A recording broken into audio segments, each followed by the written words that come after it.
This is Metro Week. Our top story, the Southern Arizona healthcare system. We'll find out about Tucson Medical Center's new arrangement with Mayo Clinic specialists. Plus, our journalist roundtable analyzes the week's news.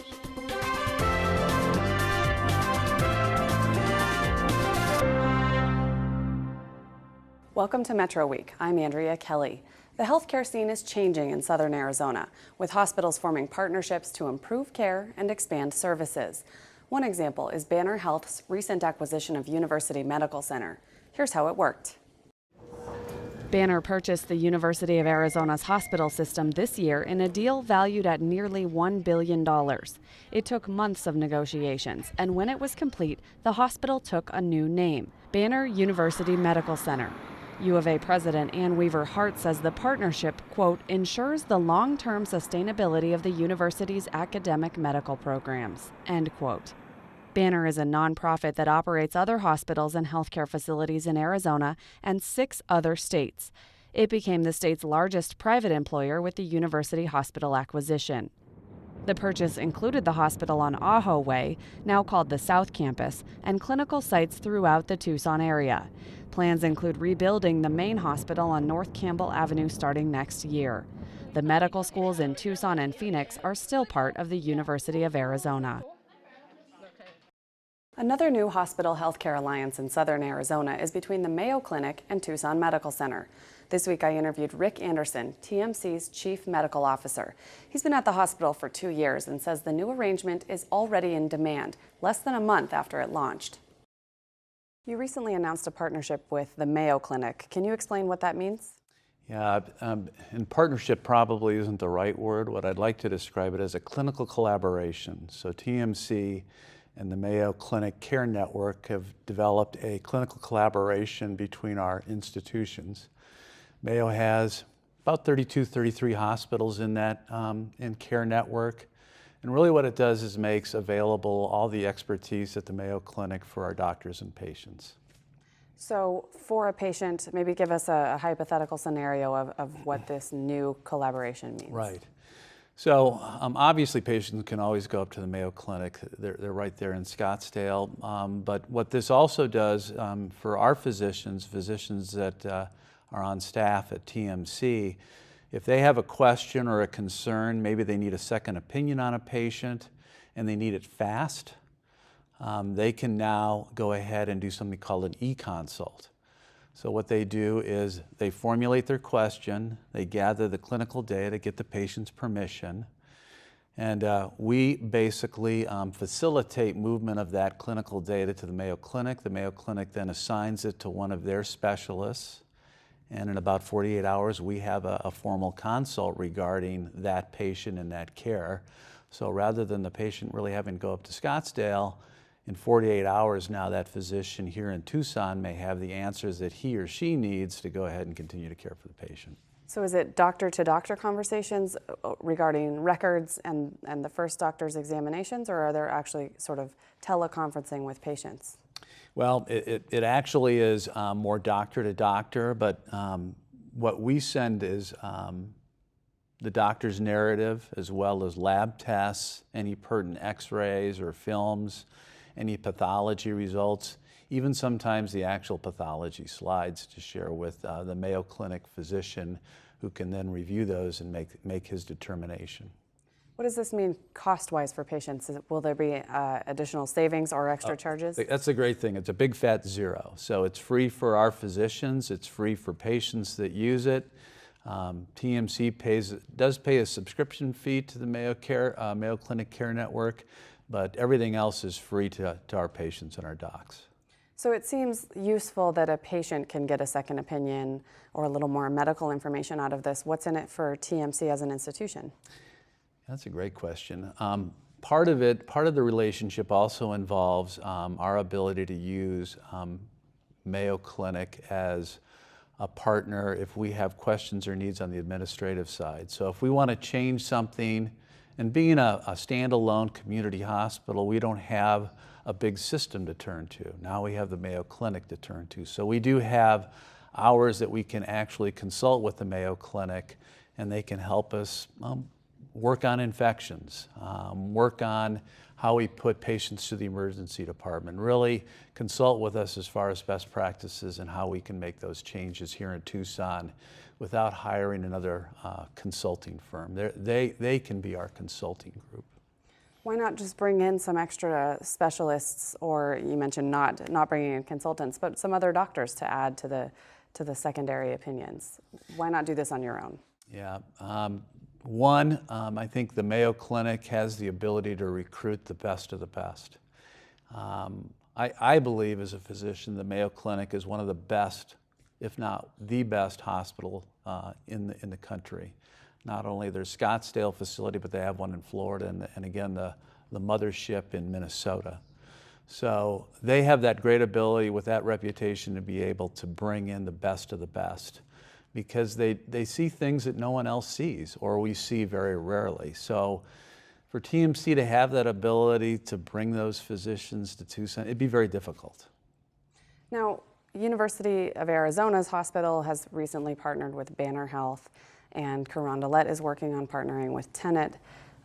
What is this, and then bring in TMC with the Mayo Clinic? Is this sort of a trend? Are we seeing more healthcare partnerships? What does this mean for Tucson? I think the trend across the country is mergers and partnerships. The good thing about our relationship or our collaboration with the Mayo Clinic is it's not a merger, it's not an acquisition. TMC still remains locally owned and locally governed, but now we have the ability to partner with a system like the Mayo Clinic. The relationship with the University of Arizona, we hope will never change. We still send patients to the University of Arizona. There's still things the University of Arizona Medical Center does that we can't do. Our goal is to keep patients in Tucson. Do all the patients have kind of all the hospitals have kind of a system where you shift patients to whoever has the right specialty in Tucson? Yes. Okay. Yeah. And then you mentioned that kind of we're seeing partnerships overall. That's a national trend as well, not just something we're seeing in Tucson? Absolutely. What challenges does this add for any TMC patients? Does this mean they might have to come in for more appointments? Are there any changes patients will see on a negative side? I don't think patients will see any change other than the ability to consult with a Mayo Clinic doc without having to get in your car and drive up to Scottsdale, or having to wait, I don't know how long, to get an appointment with those physicians. We can turn this around. Once we have that information in question, the Mayo Clinic can turn these consults around in about 48 hours. So it really is the ability to get a very fast answer to the physician and patient here in Tucson. And it isn't a way for Mayo Clinic to pull patients to Scottsdale. It really is. We really want to keep the patient here in Tucson because we have the ability to treat the patient, but sometimes we need that second thought or opinion about which option we need to go to next. It typically is very complicated patients that need that subspecialty opinion.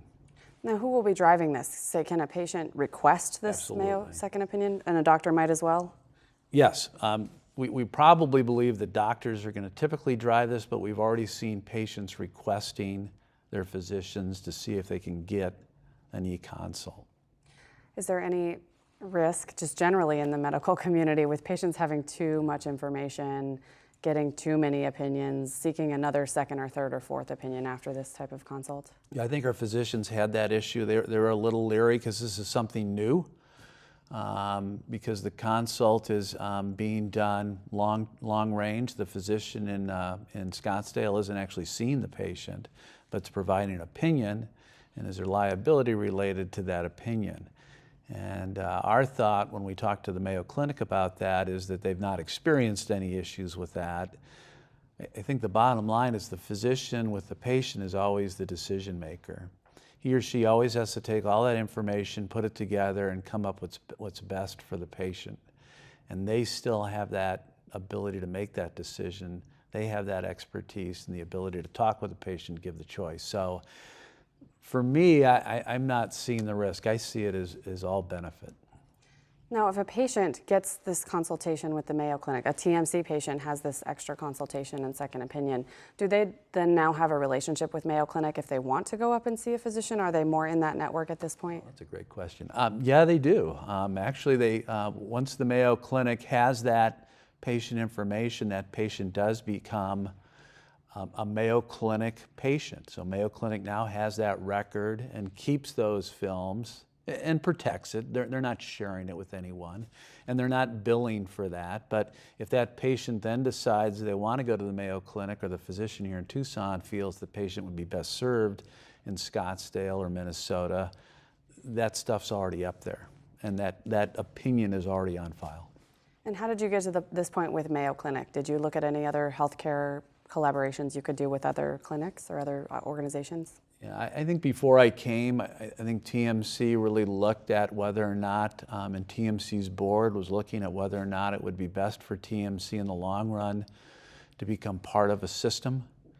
And probably before I came, the board made the decision that they're going to continue to try to stay as a standalone community hospital without merging with a big system like a Banner or a Tenet or a Dignity, which we're seeing coming to town. And I think there's benefits to that, and there's risks. Big systems have lots of money. TMC has a finite amount of money. So yeah, there's a risk. It's harder for a standalone hospital to garner that expertise. You don't have that system to gather the information. I think this relationship with the Mayo Clinic was our way of trying to continue to be independent and Tucson-based, but have the expertise of a Mayo Clinic with us. Dr. Anderson, thanks for joining us today. Thanks for having me. I appreciate it. School is out for summer, but work on education reform continues.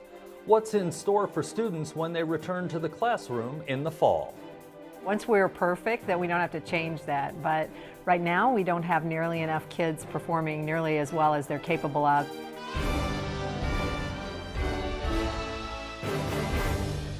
Now our Journalist Roundtable. Joining me in the studio this week are my colleague Vanessa Barchfield of Arizona Public Media, Tim Steller of the Arizona Daily Star, and Dan Shearer of the Green Valley News and Sahuarita Sun. Thanks to you all for coming in today. Thank you. Dan, we're going to start with you. Let's talk about the Green Valley Hospital that's opening or just opened down in Green Valley. Now, we requested several times an interview with the CEO of that hospital, and he did not come in for an interview, as we see in the show. So I'm going to have you talk about it. First, let's just start with the basics. What's the mission of that hospital? Well, the hospital did open on Tuesday, and it's a community hospital. It's 50 beds. It's about 184,000 square feet. It's very big, and then there are 3 office buildings that are opening very quickly after that. So at one point, though, this is going to be a real big medical complex because they've only taken up about half the land down there. So obviously, Green Valley has been waiting for this a long time. And on May 16th, there was an open house. They expected about 500 people. They got more than 3,500. So you can see that we've been waiting for this, and it's here, it's open, they're admitting patients, and it's rolling. Where were people from the area going for medical treatment previously? Well, you know, that was kind of the issue, is they would be sent up to Tucson. A lot of them, if they could, they would delay, because we have about a third of Green Valley is snowbirds, and they would delay stuff until they got home, you know, Wisconsin or Minnesota or whatever. But for the most part, going up to Tucson. And that was really a hardship when you're 80 years old and you've got to, you know, pick up somebody at 2 in the morning who's just been released from the hospital, or you're going to go visit them every single day of the drive. It's just quite a hardship. The other thing is that it's a huge growing area, not only Green Valley, but also Sahuarita. The key is going to be, can they get the Sahuarita market? Right now, there's about 50,000 people between the 2 communities. Who's behind the hospital plan? It's independent. It's being built by McDowell out of Scottsdale, but it's an independent hospital. They had looked at partnerships before or going in with a group, and that didn't work out. About a year ago, that was announced. It's independent, and David Wanger is the CEO, and he pretty much was a one-man show for a long time, and now it's open. What's the total population it'll serve? Is there an estimate? I mean, basically everything south of Tucson, north of Nogales? You know, that's a good question. I would think right now there's a population base there of around 60,000 that the hospital could draw. And again, the key is going to be to get people in Sahuarita who generally or naturally look north for everything to look south for hospital coverage. So that's going to be the real trick for them. Financially speaking, is this a risky endeavor considering that it's just one little independent going out on its own in a new operation, or is it a pretty safe bet? Well, let's go a little bit deeper on that. And the question is, which I've been asking for a year, is, so are you going to be bought out? You know, are we going to have Banner Green Valley real soon? And because of the way the hospital was funded through a visa program, it cannot be sold for about 5 or 6 years. So that's not going to happen.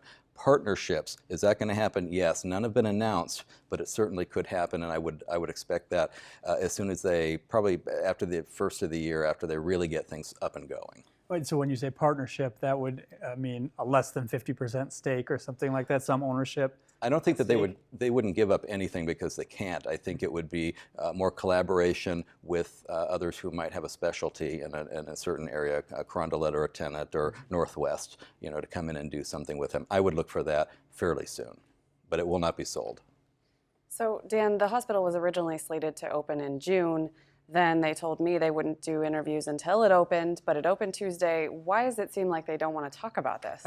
It sounds like a secret, doesn't it? Yeah. And really, opening a hospital, even though you have the Department of Health's approval, it's still a little bit of a tricky thing. All of the doctors hadn't been signed up. They've identified them all, but they hadn't arrived. Some of the equipment is not there yet. They've had minor glitches with some of the equipment. So that plays into some of it. The other is, and not to sound sinister, but when you open a hospital, you have to have 30 admissions before Medicare will start paying, okay? It's Green Valley. We're big on Medicare, okay? So my guess is that right now we have a lot of private pay being funneled there through various reasons, and once they get to the 30, of course, the Medicare patients, though they can come now, but the hospital won't be paid for them. So there's no collaboration or intent to push Medicare patients to Tucson until then. But right now, you know what, they just wanted a nice slow ramping up. They've got 50 beds. They don't expect to be using them all till probably after the first of the year. But like I said, as of Thursday night, they had 7 admissions, far more people coming through, but actually 7 people admitted. So, and the first person was a 27-year-old woman from Sahuarita, so it's probably what they wanted. Yeah, sure. Do you have any idea how many doctors are staffing the facility? Lots. I can tell you, obviously, it's you know, 24/7 right now. I was through the ER yesterday, and it's got pretty much everything you're going to want. It doesn't have level 1 trauma, you know, so the bad car accidents and stuff are still going to go north. It does have a helipad and helicopter station there, and so all of that's going to be taken care of. But for most of our needs in Green Valley, you know, orthopedics and heart and things, strokes, things like that, all taken care of. And I followed a couple of these tours around on Saturday. The people had terrific questions, and again, very excited about the hospital opening. Could you explain a little more about the connection between this visa program and the founding and opening of the hospital? Well, the visa program, it's been around for over 20 years. It was introduced by President Clinton, and what it amounts to is that if you are a foreign investor investing in a rural project, and this obviously qualifies, then you can get a 2-year visa, and that visa actually can go up depending on how much money you're dumping into the project. So a lot of our investors are from China and from Mexico. And that's why. But that's also the reason that you cannot just turn around and sell the hospital right out. And the total price of the hospital is right around $70 million. Now, Dan, just to back up a little bit into the background, the history of this, if I remember correctly, there was a plan at some point to build a hospital in Sahuarita, and that hasn't happened. Is that what led then to the Green Valley Hospital? No, there's no connection whatsoever. The Carondelet has some land in Sahuarita. They had to option it within 5 years and build a hospital. What they did about 1.5 years ago was announce that they were not going to do a hospital, but they were going to do a medical pavilion, is what they called it. And then the whole thing started last summer with Carondelet being bought out or going into this agreement, and everything just kind of stopped. They still have the land. I would say a hospital definitely is not going to happen. The pavilion, we'll see. They're saying it's going to happen, but I think the whole thing's on life support, to stick with the theme here. So we'll see. So Vanessa, that takes us to another hospital healthcare topic. You mentioned Carondelet. There is a deal in the works right now for Tenet, a Texas-based healthcare company, to buy a majority share in Carondelet. Tell us about that arrangement or the plans for that. Right. Carondelet is now owned by Ascension Healthcare, which is the largest nonprofit Catholic health network in the country. It's based in Missouri. They're planning to sell a majority ownership, like you said, to Texas-based Tenet Healthcare. Under the terms of the plan, Tenet would get a 60% share in the Carondelet network, 20% would stay with Ascension, and the other 20% would go to a California-based company called Dignity Health. And the goal of this is really to get Carondelet into better financial state. Okay, so it was gonna start a healthcare system in Sahuarita, then had some troubles, and now we're seeing almost, I don't know if a bailout is the right word, but some help. Yeah, I mean, I think it's following a trend that we're seeing across the country of partnerships and mergers. Now, just in case people aren't aware, which hospitals, which healthcare systems does that include in Tucson? Carondelet owns 3 hospitals in southern Arizona. The 2 that people in Tucson will recognize, St. Mary's and St. Joseph's. And in Nogales, they own the Holy Cross Hospital. They're all Catholic, of course. The companies involved in the merger say all 3 hospitals will retain their Catholic sponsorship through the acquisition. Tenet it's one of the largest healthcare groups in the country. It operates 79 hospitals. It already has 6 in Arizona. And the important or interesting thing about this deal, I think, is that it will transform Carondelet hospitals into for-profit institutions. Okay. Would that make the Carondelet the only for-profit hospitals in Tucson? I believe so, yeah. So we've been hearing about this plan, I think, for about a year almost now. Is it delayed in some way, or are they expecting to consummate it at any moment now? They signed the letter of intent last summer, and like we saw with Banner, these sorts of deals take a long time. So I think they're just in the process of negotiation still. And one of the things we saw that took so long with Banner was figuring out the value of the land, the value of the property, the assets, not even to include all the employee contracts. Is that right? That's correct, yeah. Okay. Now, Tim, overall, we've just talked about the TMC deal, the Carondelet deal, a new hospital in Green Valley. We've Banner and UMC. Yeah. What do these partnerships mean generally for healthcare? Do we have a sense of what is happening in Tucson yet? Well, I think, like Vanessa just explained, the idea of providing better financial security and backing for the hospitals is one of the big things.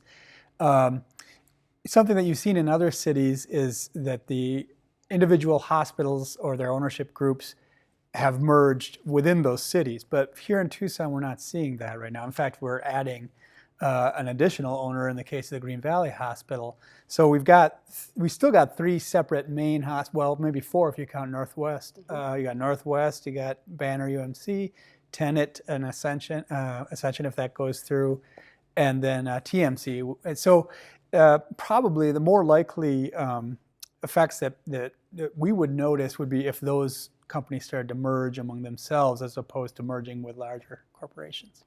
All right, I'm going to switch topics on you now, and we're going to talk about another county story. We've been talking about the county budget for a few weeks, and you wrote in a column recently about the library, the proposed cuts to the library system, and you kind of framed it as though the proposal to make some cuts was kind of pulling one over on people. So let's talk about what you meant by that. Oh, okay. Well, I guess the big question is how you look at the funding of the libraries. They have their own tax.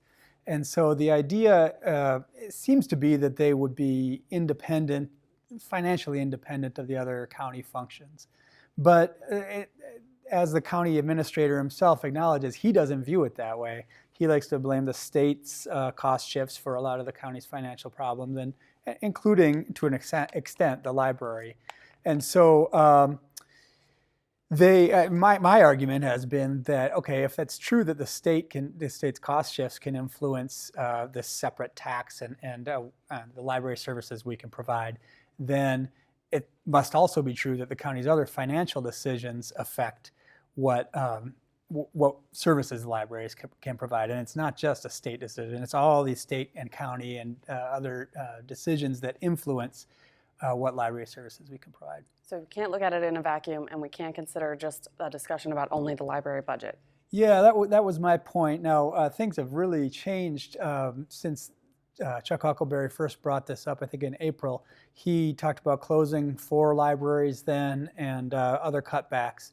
And then this is his typical MO, he'll warn of a draconian situation, and then kind of pull back, and people seem to be more willing to accept whatever kind of milder cuts he actually brings about.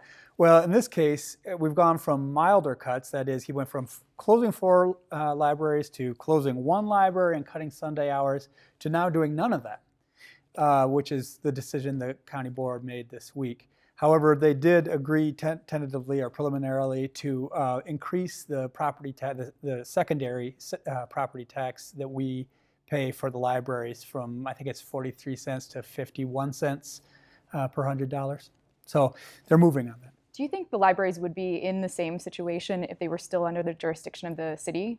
I would have to think that the overhead of running I have to think it operates more efficiently now, even though it is somewhat inefficient, as the county administrator and others have said. The city having whole different administrative functions for 2 overlapping practically jurisdictions, just it made sense. Everyone went to county-owned, county-only library systems about a decade ago or so. Well, in essence, what you said is that it was a scare tactic. People are probably onto it. How do you think that's going to play?